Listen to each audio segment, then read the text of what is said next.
Comparto para todos vosotros en este espacio de Yoga en Vida una entrevista que he realizado a Simon Mundy, quien cuenta con más de 50 años de experiencia en la práctica de la disciplina del yoga, de la meditación vipassana, de tai chi y qigong. Es además cinturón negro de karate Goju-ryu y Shaolin del Norte. Se graduó en el London Polytechnic y se diplomó en homeopatía. También es coautor con Ramiro Calle de varios libros sobre yoga, budismo y taoísmo. Y en la presente charla nos vamos a referir constantemente a su última publicación, que lleva por título Yoga más allá de la mente pensante. Profundo Ananda. Es este origen dependiente y profundo parece. Es por no comprender este código que este mundo se asemeja a un ovillo enredado, a un nido de pájaros, a un matorral de juncos o cañas, y que la humanidad no logra escapar de los estados inferiores de la existencia, del curso de la lamentación y pérdida, y sufre la ronda de renacimiento.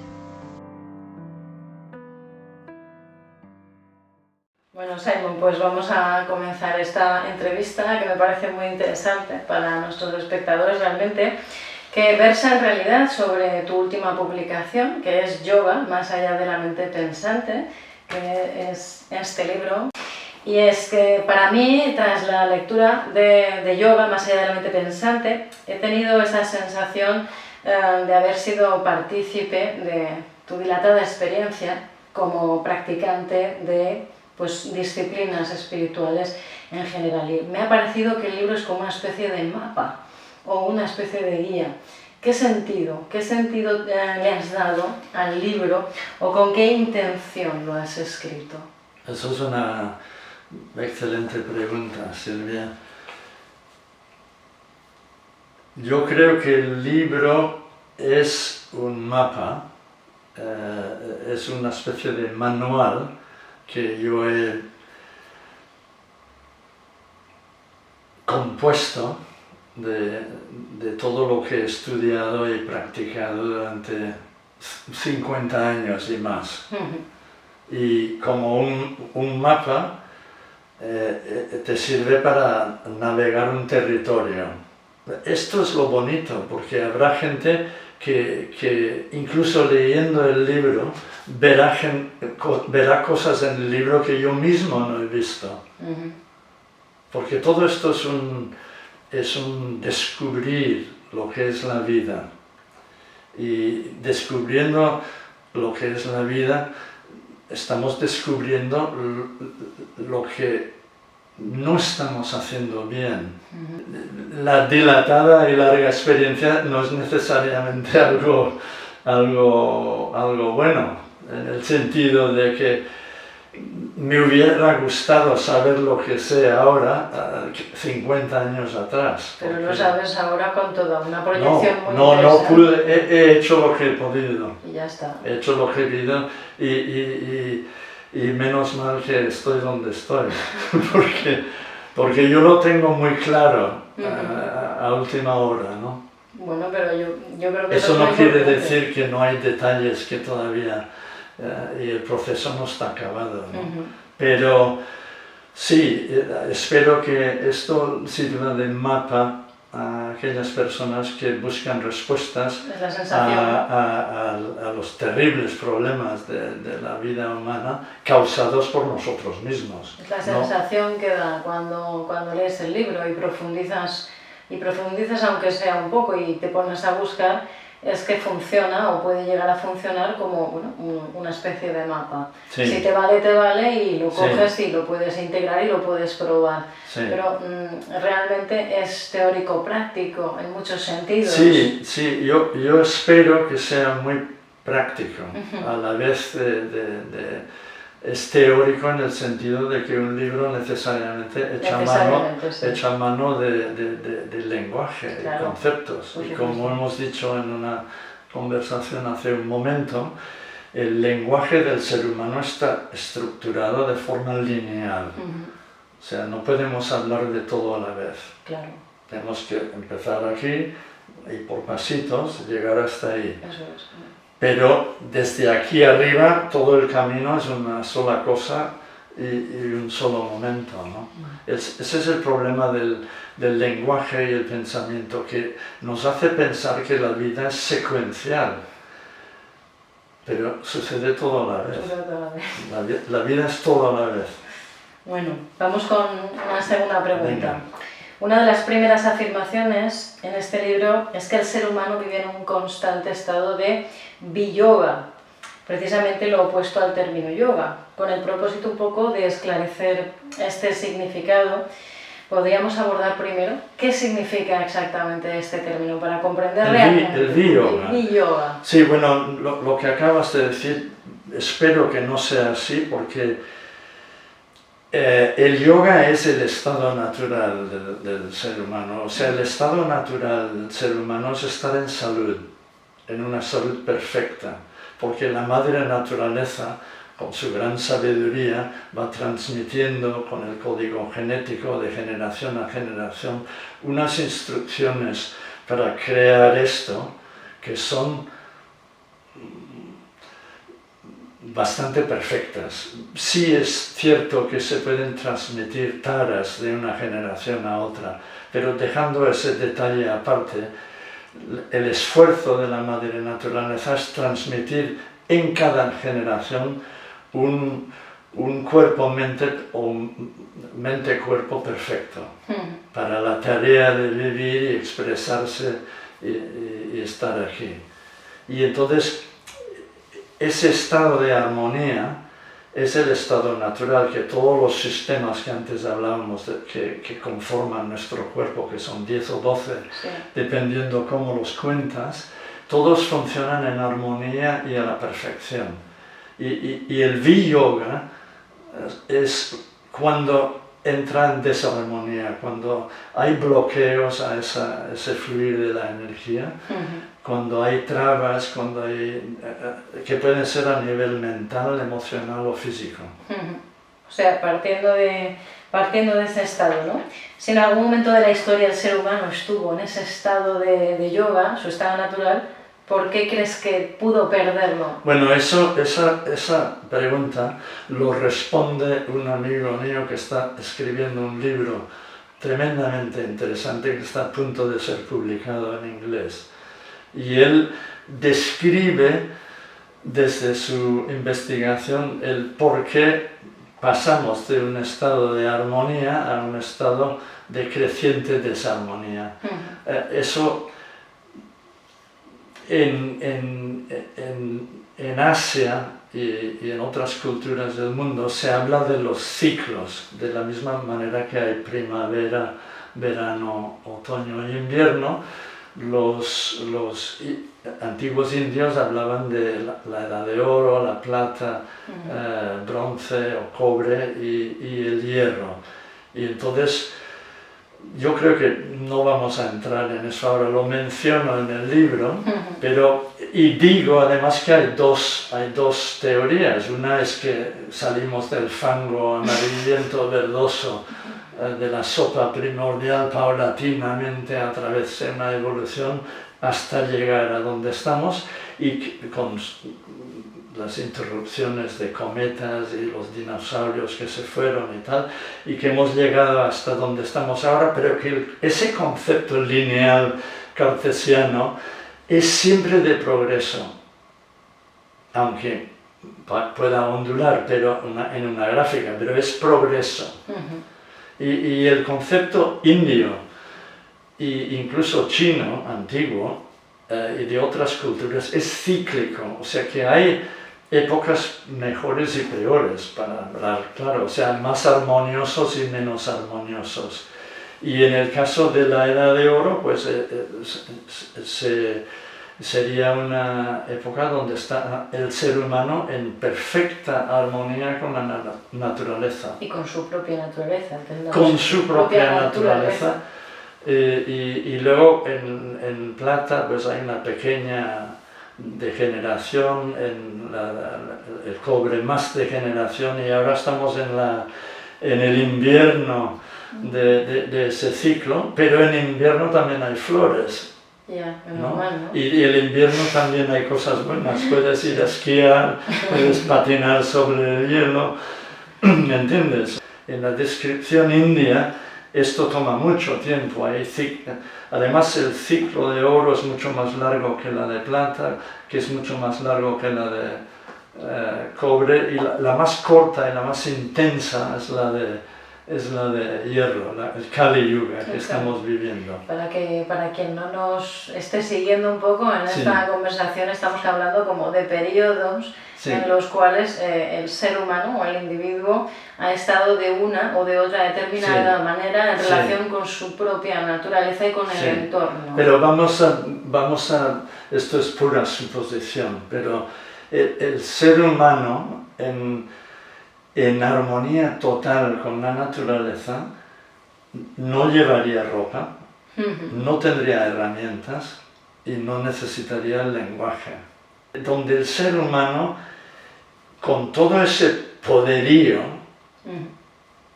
está provisto de la energía Kundalini desplegada, lo que llaman la energía de la serpiente. Y yo, en pequeña medida, cuento una anécdota, que he experimentado esto y sé que es real. Yo no sé qué tipo de energía es eso, pero hay una energía que cuando se levanta y se despliega, realmente forma una capa protectora, o sea, un animal salvaje en ese momento no te puede atacar. O sea, yo imagino el ser humano en la naturaleza, ya te digo, sin ropa, sin herramientas, sin lenguaje, o sea, los seres humanos entre sí telepáticamente se entienden perfectamente, y con los animales igual. El animal mira al ser humano como un guardián. Hay un sello que es muy antiguo, creo que tiene 8 o 10 mil años, que se ha descubierto en la cultura Harappa en India, de Pasupati. Pasupati es uno de los nombres de Shiva, y Shiva está rodeado de animales salvajes. Y se sabe que los yogis han convivido con tigres. Y hay hoy en día en Sudáfrica personas, hay una persona que yo sigo, que se llama Keith Richardson, que podéis ver los vídeos en YouTube, es un hombre que convive con 40 leones desde hace décadas. Y es sorprendente ver que cuando está el amor presente en un nivel tan potente, un animal salvaje no te va a hacer nada. Salvo que esté loco. O que tenga mucha hambre. O que tenga mucha hambre. Eso es. Pero si el amor es suficiente, está dispuesto a ayunar. A sacrificar, ¿no? Sí. Por ejemplo, Mahavir, que era contemporáneo de Buda, era un príncipe que siguió la tradición jainista. A los 29-30 años decidió buscar solución a lo que estamos hablando, salió de su palacio, se quitó la ropa, nunca más se vistió y cogió el voto de no hacer daño a ningún ser viviente. O sea, dejó que las serpientes, los insectos, o sea, sí, pero no le pasó nada. no le pasó nada. Y estuvo en la India está lleno de cosas peligrosas, cobras, tigres, tal, y vivió la intemperie, salvo en la época de los monzones, donde se refugió esos 3 meses, vivió la intemperie, pues todos esos años, de los 30, murió a los 72. Es un ejemplo tan extremo de fuerza, que para nosotros, para nuestros parámetros es incomprensible. Incluso el Buda, que siguió ese mismo camino, lo dejó, ese camino, y buscó un camino del medio, lo que él llamaba el camino del medio, porque es más razonable. Pues dentro de las enseñanzas del Buda, él cita 3 características de la existencia que tradicionalmente se han entendido o se han interpretado de una forma. Y en el libro aportas una manera esclarecedora de interpretar esas 3 características de la existencia. Explícanos un poco cómo has arrojado luz a esas 3 proposiciones del Buda. Bueno, las 3 proposiciones tradicionalmente interpretadas se han derivado a incluir todo el cosmos, es decir, que todas las cosas construidas y conformadas y condicionadas son impermanentes, que todo eso es sufrimiento y que absolutamente todo está vacío de un sí mismo. ¿Vacío de qué? Esta es la tercera proposición. Bueno, de que no hay lo han estoy hablando de la interpretación ortodoxa. Sí.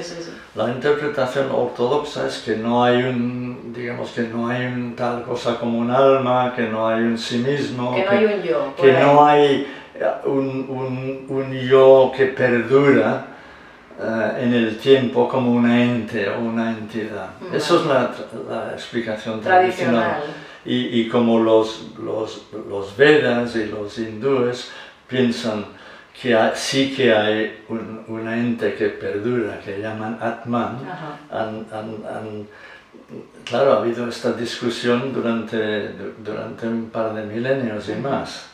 Ese es el tema. Entonces, analizando las 3 características de la vida, desde nuestro punto de vista occidental, no cuadran. O sea, la primera puede cuadrar, podríamos decir, sí, es cierto que todo lo que se crea, incluso los soles y las galaxias y tal, tarde o temprano han de desmoronarse y cambiar en otra cosa. O sea, sí, esa primera aseveración interpretada así, podríamos aceptarla. La segunda no, porque es obvio que en la vida no todo es sufrimiento. Que eso es lo que parece indicar siempre la segunda. Entonces, claro, como los mismos budistas entienden que es así, han metido otras palabras, dicen todo lo condicionado y todo lo formado está sujeto a el sufrimiento. Pero claro, no es lo que ha dicho el Buda. O sea, si tienes que meter más palabras para justificar la suposición, no andamos bien, porque es posible que a lo largo del tiempo lo que se transmitió oralmente durante 300 años antes de escribirse haya sufrido mermas y cambios y adornos y tal, eso es lógico. Porque lo que ocurre es que desde que Buda habla hasta que todo eso se pone por escrito pasan 300 años. Es mucho tiempo. Es mucho tiempo, sí. Y es increíble lo que nos ha llegado y tenemos que estar súper agradecidos de lo que han fielmente transmitido. Sí. Pero las interpretaciones de ciertas palabras se han perdido, a mi modo de ver, durante el camino. No mucho, pero lo suficiente para desviar si sale un barco de puerto cara a un destino y hay una desviación de medio grado, fracciones de grado, acabas en otro sitio que el destino apuntado. Sí. O sea, lo que parece una pequeña desviación al arranque acaba siendo un margen de error enorme. Si mandas un cohete a Marte, no puedes hacer eso porque acabas en Venus. Entonces, ¿crees que ha habido como una incorrecta interpretación Inevitablemente. a lo largo de bueno, esos siglos? la prueba es que ha habido varios concilios budistas donde los monjes se reunían para ponerse de acuerdo en lo que había dicho el Buda y no se ponían de acuerdo. O sea, entonces empiezan las bifurcaciones. Lo mismo ha pasado en el cristianismo. Ha habido un momento que ha habido diferencias de opinión, de interpretación de las doctrinas. No vamos a entrar en esa cosa porque eso ya es otro campo. Eso es un campo de minas. Vayamos a cómo tú has entendido. Centrando el tiro. Entonces, aseverar que todo es impermanente, vamos a ser muy claros, aseverar que todo es impermanente, eso lo podemos aceptar científicamente hablando. Sí, pero a nosotros es irrelevante para ti, para mí, para nuestros oyentes, la duración de la vida de la galaxia. Claro. O sea, estamos hablando de unas magnitudes de tiempo que sinceramente nuestra prioridad es arreglar el lío que tenemos aquí ahora mismo. Eso es. No podemos entretenernos en ese... O sea, estos son pasatiempos que no conducen a ninguna parte. O sea, el Buda no está hablando de eso. El Buda centra el tiro en estamos sufriendo. ¿Cómo ese sufrimiento surge? ¿Cómo se puede lograr cesar?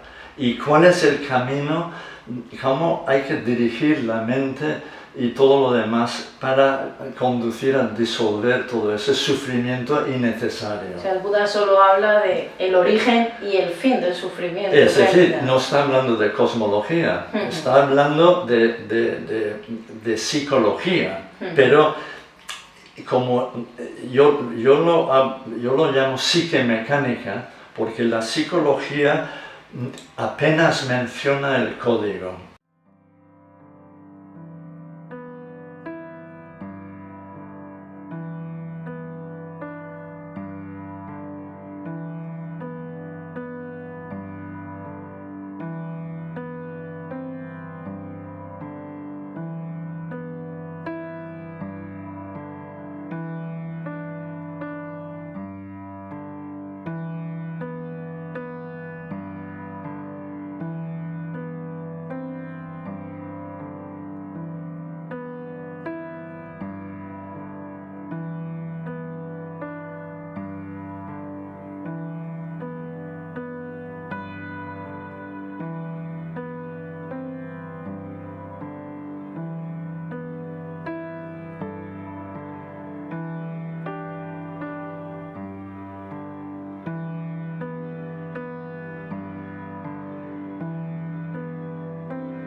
Y el rol que juega el código en todo eso. Y ahora vemos que el Buda centra el tiro o sea, porque esto no es solo mecánico. No es solo mecánico. La misma naturaleza con su ADN y su código genético y ARN tiene su codificación, que son una serie de instrucciones para construir todo esto y hacerlo funcionar perfectamente. ¿Vale? Entonces, la misma naturaleza en el campo orgánico ya es psique mecánico. ¿Vale? Pero no nos perdamos de esos tres, de cómo tú interpretas esas tres proposiciones. El primero, entonces, Sankara, tenemos que interpretarlo como código, porque si no, no cuadra la fórmula. Si decimos todos los códigos son impermanentes, de repente se abre un camino completamente diferente. Es decir, toda la codificación errónea que nosotros hemos superimpuesto sobre la codificación genética, esos añadidos que son los que interfieren y bloquean y limitan el flujo de la inteligencia de la naturaleza, la fuerza vital en nosotros, que todo tiene un orden y un flujo como el sol, la luna, las mareas, las corrientes, lo que interfiere con el orden natural de la naturaleza, esa codificación nuestra, hay que disolverla. Y radica en la mente pensante. Bueno, radica en la mente pensante porque la mente pensante es una máquina de hacer conexiones. ¿Y por qué hace conexiones? Porque divide. La mente, por un lado divide, la mente pensante divide y por otro lado, para compensar dividir, conecta. Entonces, está conectando y dividiendo, conectando y dividiendo. Es increíble. Y ninguno de los dos es procedente, ¿vale? Porque la naturaleza es un conjunto, es un todo, es como una orquesta. Lo podemos quitar este músico, aquel músico, aquella nota, o sea, podemos disgregar un concierto y los músicos que lo tocan para analizarlo, pero en el momento que yo te disgrego a ti ya te he matado. Y eso es útil para la ciencia. La ciencia disgrega todo para intentar ver por dónde van los tiros. Pero la ciencia tiene una de las limitaciones es que hay mucho enfoque sobre lo visual, lo esquemático, los patrones, pero los empujes que conforman todos esos esquemas y patrones y tal. De la mente pensante. No, hablo de la vida misma. La vida misma. O sea, yo soy un científico que estoy estudiando la naturaleza. Lo estudio con mis ojos, sobre todo, ¿no? Sí. Sobre todo, hay una preponderancia enorme a lo visual porque lo visual en nuestro conjunto de cerebro y sistema nervioso, a la hora de captar y entender, juega un papel muy preponderante. Muy importante, sí. Los animales, por ejemplo, muchos de ellos es por el olfato. Sí, totalmente. ¿Vale? Nosotros tenemos muy poco olfato y hay menos con los desodorantes, los perfumes, el tal y el cual. O sea, ¿me entiendes? O sea, hemos atrofiado ese sentido y hemos dado mucha preponderancia a lo visual, ¿no? Tanto literalmente como interiormente y luego lo auditivo sería lo vibracional. Sí. También en ciencia prestan mucha atención a lo que son todas las ondas de frecuencia vibratoria, tal. Pero a la hora de analizarlo, traducen eso también en cosas visuales. Entonces, ese es el tema. Pero la tercera proposición, cuando ya es, como se ha interpretado tradicionalmente, esa tercera proposición del Buda, todas las cosas no tienen esencia. Bueno, claro, es que allí usa la palabra Dhamma. Es que la palabra Dhamma, que hablo en el capítulo 2, sí, es una palabra de estas tremendas que tienen como 15 o 20 significados o matices de significados diferentes, todos conectados, pero sí, son un elefante, pues tiene la matiz de las pezuñas, la pierna, la piel, sí, o sea, tiene muchos aspectos diferentes. Y esta palabra Dharma se usa en India para cubrir muchísimos diferentes aspectos de la realidad. Entonces yo de esos 20 he elegido 4 principales que aclaro en el libro, ¿vale? Uno es la realidad que está estudiando la ciencia, digamos, la naturaleza tal cual es. Lo que podemos observar. Lo que podemos observar a través de todos los sentidos y los instrumentos que aumentan la capacidad de nuestros sentidos. ¿Vale? el segundo significado es que la enseñanza o la doctrina, eso no hay ningún problema. Y la tercera, no, bueno, hablo de 4, pero para ir a la cuarta, que es la que no es tan obvio, a la segunda es todas las construcciones mentales. O sea, estamos estudiando la realidad y luego construimos una representación de todo eso en nuestra cabeza.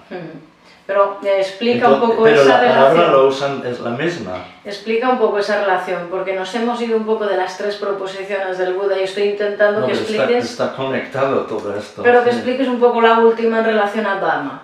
Pero una de los significados también de la palabra Dharma es el de homeostasis. Sí, eso es otro tema, porque la naturaleza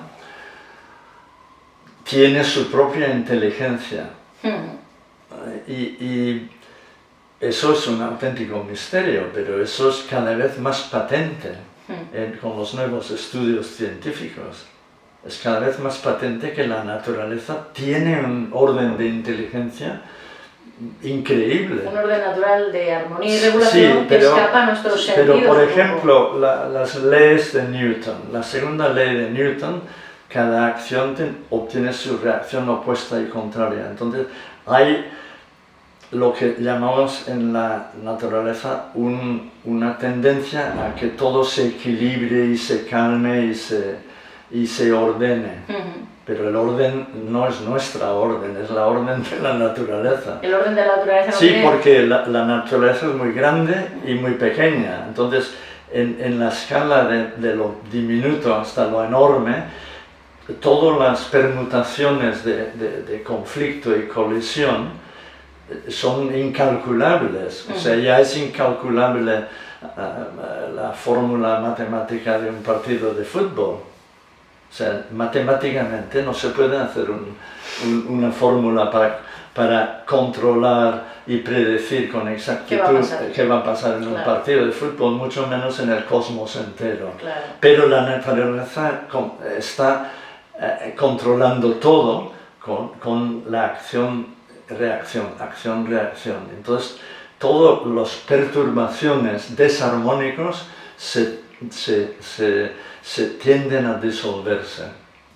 Las 3 características, tal como tiene sentido y cuadra las 3 proposiciones, que son importantísimos y además podemos estar prácticamente seguros que es la palabra, las frases originales. Esas sí que es improbable que hayan sido tergiversadas. Entonces, la primera, todo código es impermanente. Pues claro que es impermanente. Las conexiones que hemos hecho las podemos disolver. Eso es buenísima noticia. Todo lo creado y añadido por nuestra mente. Todo lo que la mente pensante a lo largo de nuestra vida o de nuestros antepasados, todas esas acumulaciones de capas de codificación extra añadidos a la de la naturaleza que interfieren con la naturaleza. Que añaden condicionamiento e identificación. Es una programación adicional que nos limita. Esa es la primera proposición. Esa es la primera proposición, es que es buenas noticias. Monjes, todo código se puede disolver, es impermanente. Es impermanente. Buenísima noticia. Segunda proposición, todo código es sufrimiento. Ahí cuadra la segunda frase, porque todo código que se queda incrustado en la circuitería del cuerpo-mente o mente-cuerpo, sí, es un estrechamiento y un condicionamiento, es un estrechamiento del flujo de la energía vital con su inteligencia natural. Ahí sí que es verdad que todo código es sufrimiento. Sí, pero nosotros hacemos códigos todo el día todo el tiempo y son como rayas en el agua, no crea ningún problema, eso se disuelve en el momento. El problema son los que condicionan. El problema son los códigos que, para dar un ejemplo trivial, si yo soy del Barça, Sí. las consecuencias de esa identificación son las que son. Ya. Es decir, si a mí me gusta ver el fútbol y no me identifico con ningún equipo, yo puedo disfrutar muchísimo y en cada partido puedo identificarme con este o con aquel, porque tenemos tendencia a identificación. Sí, pero que no, si yo me identifico con un fulanito y me desidentifico rápidamente, no hay ningún problema. Porque uno tiene como esa conciencia sobre la identificación. Sí, el problema es cuando la identificación con algo se queda, digamos, fijada. Y genera sensaciones, reacciones. Bueno, eso crea consecuencias y eso no lo dice solo el Buda, lo dice muchísima gente a lo largo de la historia, incluyendo el gran Alfred Korzybski, Sí. que fue el que a principios del siglo XX, ¿no? Sí. En 1930, más o menos, escribió un libro muy famoso que se llama Ciencia y Sanidad, Sí. donde él explica que esas identificaciones tienen consecuencias fisiológicas.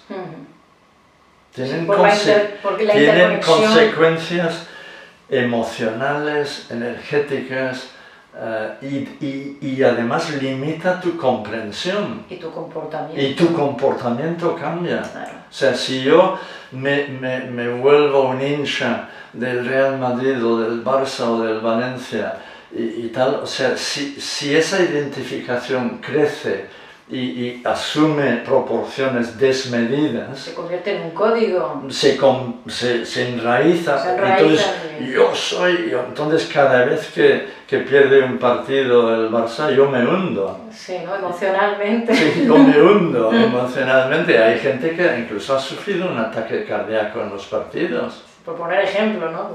Es que es así. Sí. Es así. Otro ejemplo es el famoso ejemplo y esto es una identificación errónea instantáneamente hecho con consecuencias.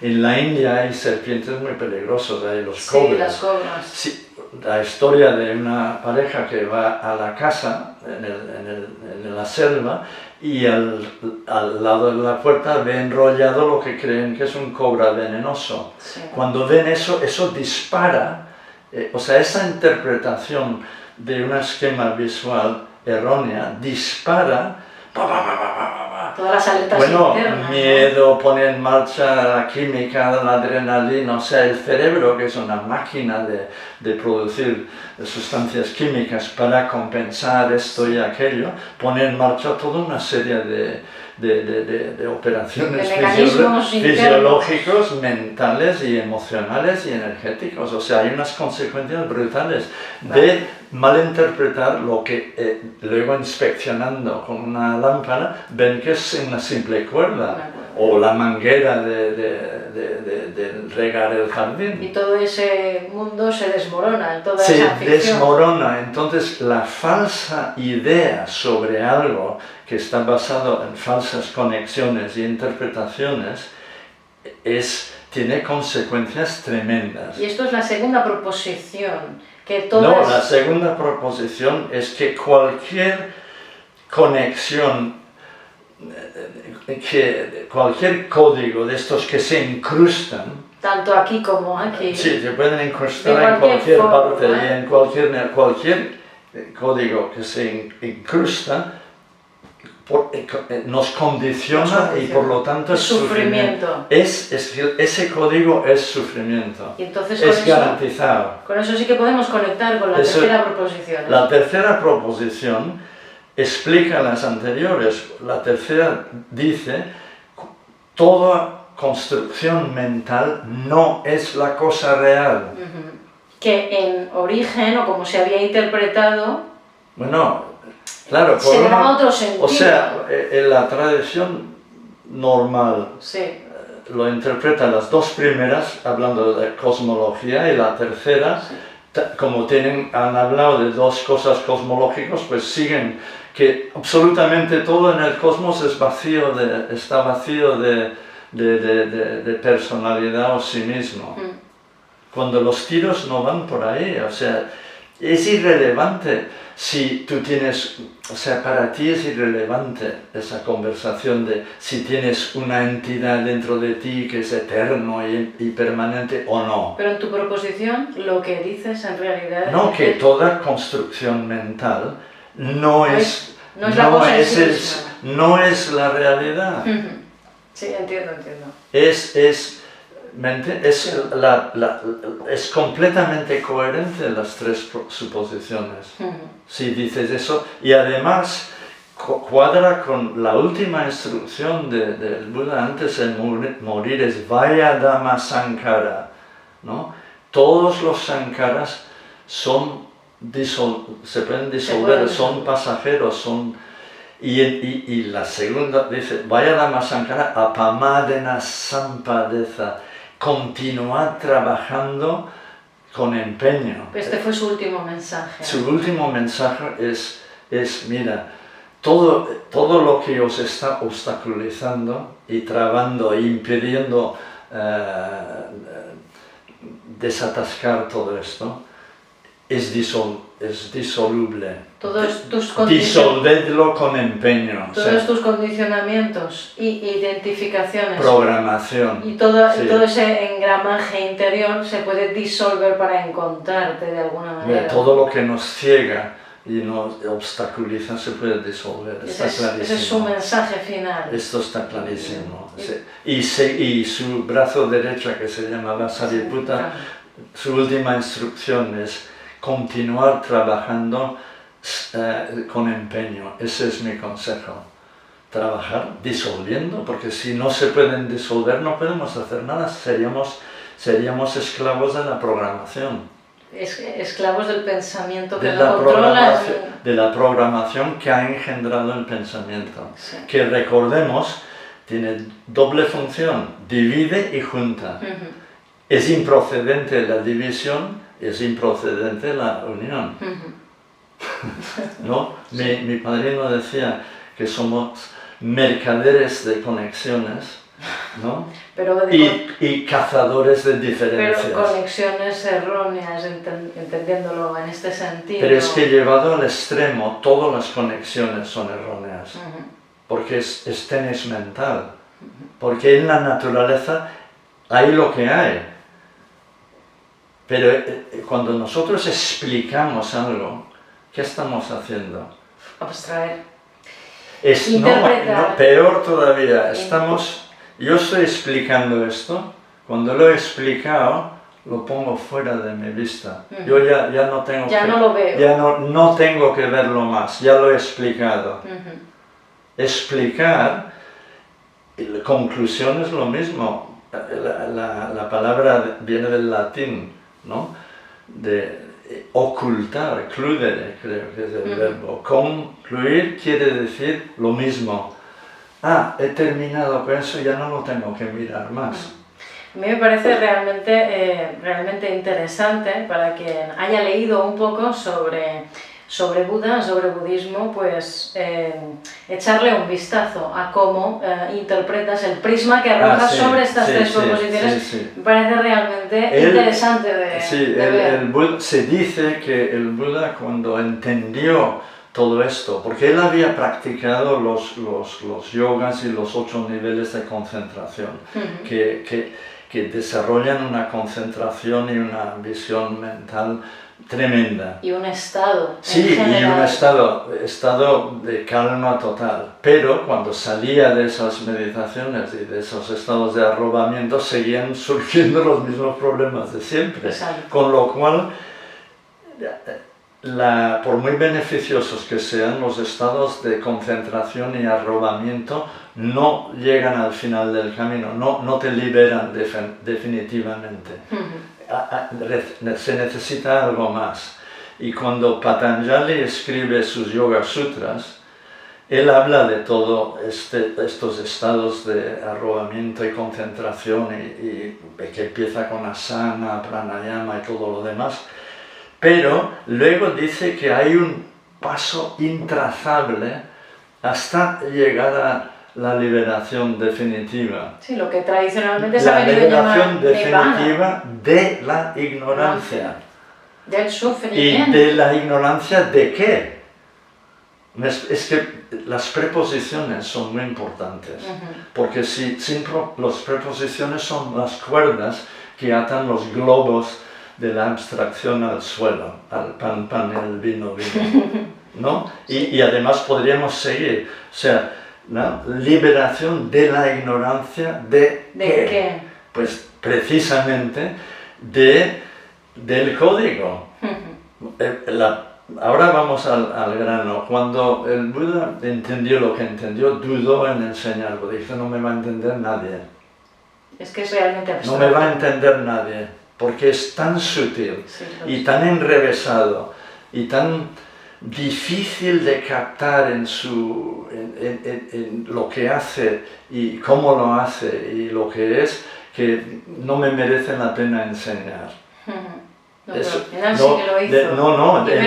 mismo dice a los monjes, yo pensé que va a ser una enorme molestia para mí disfrutar y que no me entiendan. Discurrir y explicar y que no me entiendan. Y bueno, en la mitología del budismo tuvo que bajar Brahma. Para convencerlo. Bajó Brahma, que son los Shining Ones, que son los seres, los dioses de los otros mundos superiores a la terrenal, tuvo que bajar y rogarle que enseñara. Sí, entonces él dice, bueno, vale, ¿a quién puede enseñar que me puede entender? Pues pensó en sus dos maestros de meditación, que le habían rogado además de volver si él encontrase ese último paso intrazable, que volviesen pero habían muerto. Que el paso intrazable es que tú te quedas en el estado... No, porque aparentemente esta enseñanza, porque el Buda dice, esto es el sendero que ya han recorrido muchos seres humanos en anteriores épocas.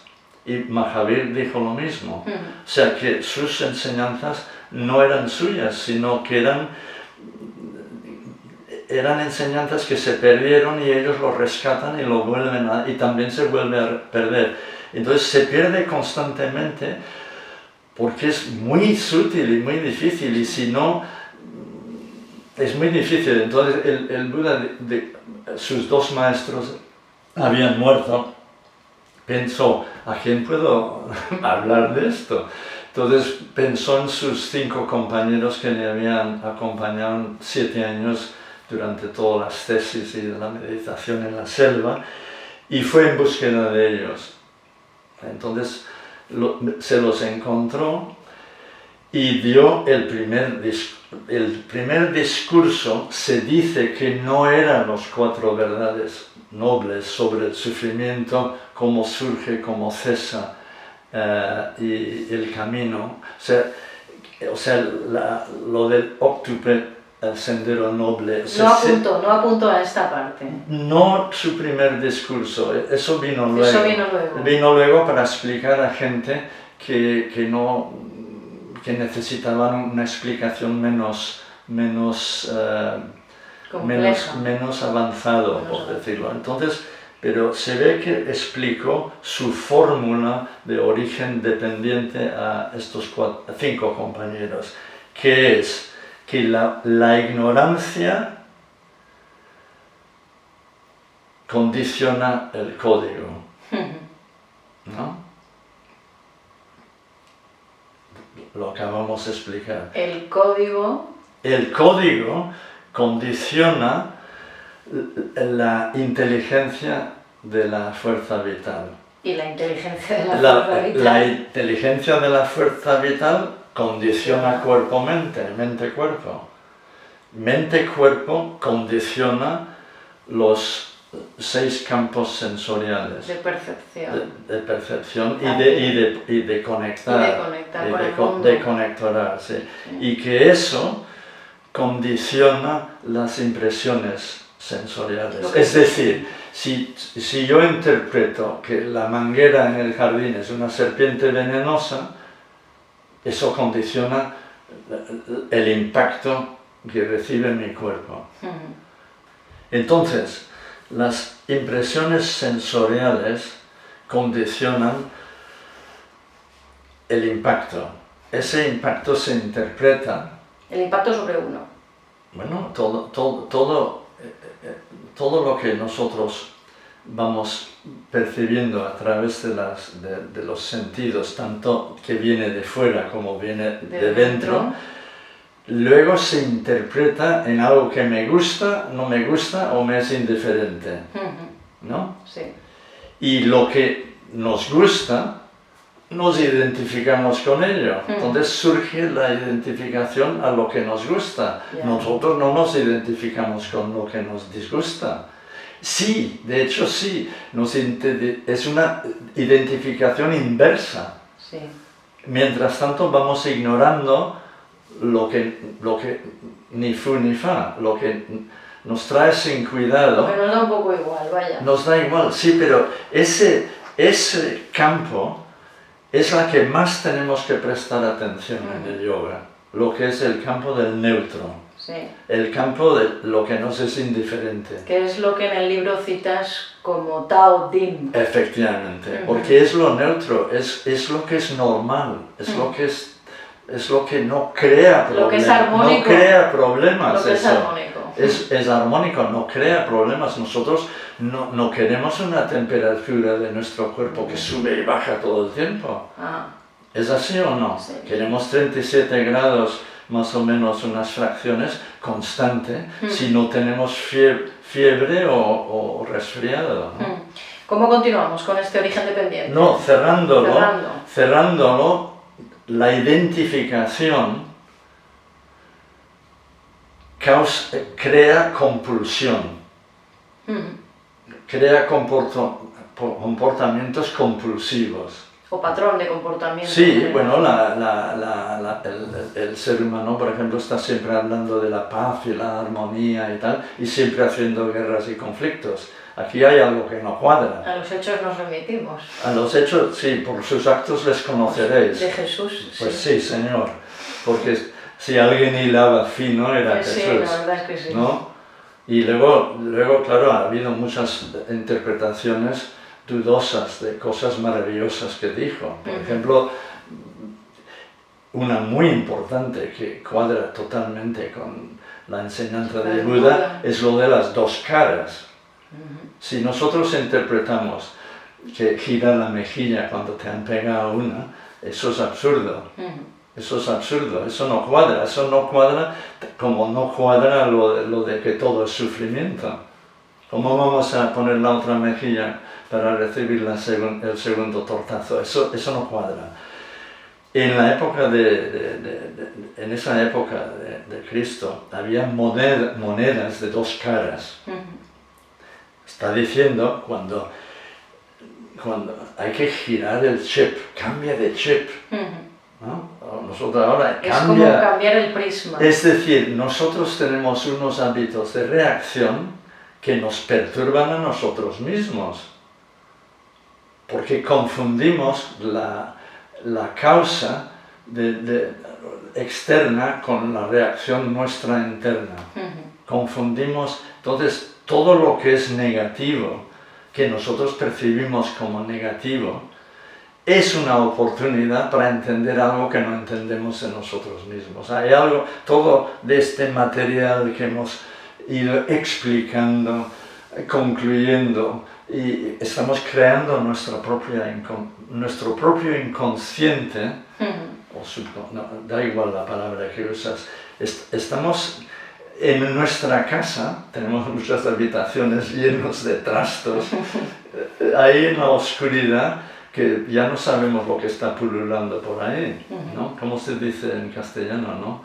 gatos encerrados. Gato encerrado. Hay muchos gatos encerrados aquí, pero los hemos encerrado nosotros. Asuntos sin resolver ¿No? o qué Los gatos pinta mal. encerrados son todos estos códigos, ¿no? Que son como muelles que están ahí Bueno, y cuando llega el momento oportuno se disparan. O sea, ¿no? la causa primordial del origen dependiente podríamos decir que es identificación. Claro, la palabra más importante en la fórmula es upadana, que es identificación. Y se repite en todas las fórmulas, todo el método del yoga del Buda y del yoga en general es desidentificar, porque las identificaciones crean problemas, ¿no? Crean códigos, lo que tú Sí, explicas entonces, como código. entonces es un problema muy grande cuando confundimos los eventos externos con los eventos internos, ¿no? Los eventos internos son tu responsabilidad, en cierta manera. Los eventos externos no los puedes controlar, te viene lo que te viene, ¿no? Si alguien te dispara una flecha y te pega, una flecha, digamos, metafóricamente hablando, Sí. esa flecha la encajas. Pero si reaccionas con aversión y odio y agresividad y tal...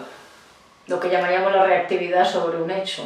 Sí, si reaccionas con eso, te estás perturbando tu propia mente, tú mismo. Entonces, la identificación es la causa de todo eso. La identificación condiciona las reacciones compulsivas, los comportamientos compulsivos. Y los comportamientos, el comportamiento compulsivo conduce a un estilo de vida donde hay sufrimiento. Donde el sufrimiento está a la orden del día. Pero la gran parte de ese sufrimiento es completamente innecesario. Y evitable. Y evitable. Estamos en un bucle en que por ignorancia no sabemos lo que estamos haciendo a nosotros mismos ni a los demás. Y ellos tampoco saben lo que están haciendo a ellos mismos y a nosotros mismos. Con lo cual, como decía Goenka, mi maestro de meditación, hay que cambiar tanha, que es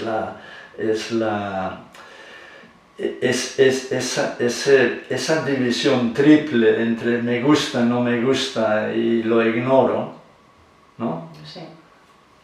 Eso hay que convertirlo en sabiduría. Ya, pero es por la identificación también nuevamente. Sí, porque eso es preludio la identificación. Lo que me gusta, lo que no me gusta, un poco quedarse en el medio a veces, ¿no? Es decir, saber reajustar o equilibrar, que creo que es lo más difícil a nivel de actitud personal ante cualquier cosa. Sí, pero no estoy diciendo que me tiene que gustar lo que no me gusta. Estoy diciendo que tenemos que entender las consecuencias de esa mecánica. Interior y exterior, porque si yo me enfado y salgo y doy un... Sí, pero antes de hacer eso algo ha pasado ahí dentro, antes de que tú le pegues una torta a alguien. Por supuesto. Algo ha pasado aquí dentro. Supuesto. Entonces, ¿qué está haciendo? El ser humano está intentando siempre resolver los problemas externamente, manipulando lo externo para que todo funcione bien, pero eso es imposible, porque el problema original está dentro. Problema hay que resolverlo internamente. Eso es la enseñanza del yoga.